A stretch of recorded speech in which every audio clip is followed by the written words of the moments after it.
அஸ்ஸலாமு அலைக்கும் வரஹ்மத்துல்லாஹி வபரகாத்துஹு. இந்த ரபியுல் அவல் மாதத்தில் நாம் அனைவரும் இருக்கின்றோம்.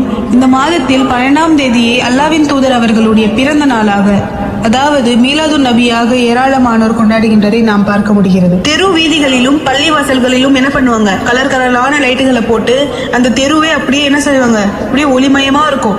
அந்த அளவுக்கு ஒரு அலங்காரத்தை செஞ்சிருப்பாங்க.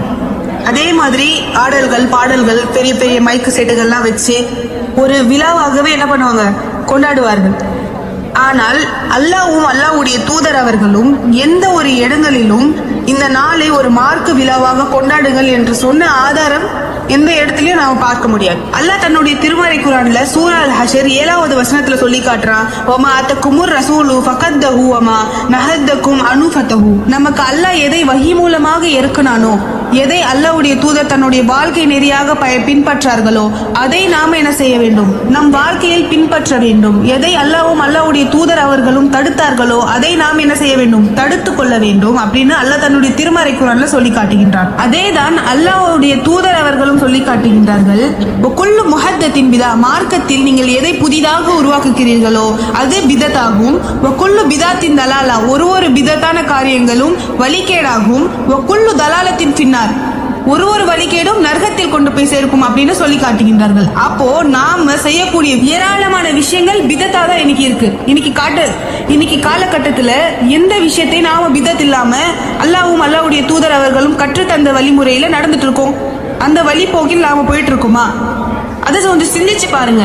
எத்தனை வீடுகள் இன்னைக்கு அல்லாஹ்வின் தூதர் அவர்கள் காட்டிய வழிமுறையில் நடந்து கொண்டிருக்கிறது, எத்தனை வீடுகளில் அதை பின்பற்றவர்களாக இருக்கின்றார்கள். போன்ற ஒரு பிதத்தான காரியங்களை நம்ம செய்யறோமே, இதற்கு சரியான ஒரு ஆதாரத்தை நம்மளால எடுத்து காட்ட முடியுமா?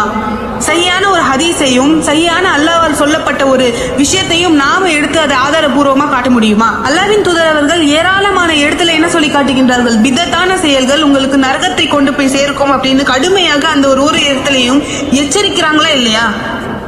அப்போ சில பேர் இதுல சொல்லக்கூடியவர்கள் இருக்காங்க, அந்த நாளில் நாங்க அல்லாஹ்வின் தூதர் அவர்களை புகழ்ந்து தானே பாடுறோம், தான தர்மத்தை தானே செய்யறோம், அவர்களுக்காக நாங்க துவா தானே செய்யறோம் அப்படின்னு சொல்லக்கூடியவர்கள் ஏராளமான பேர் இருக்காங்க. சரி, அப்போ அல்லாஹ்வின் தூதர் அவர்களை புகழ்ந்து பாடுறாங்க, தான தர்மத்தை அந்த நாளுக்கு செய்யறாங்க, எல்லாமே சரிதான்.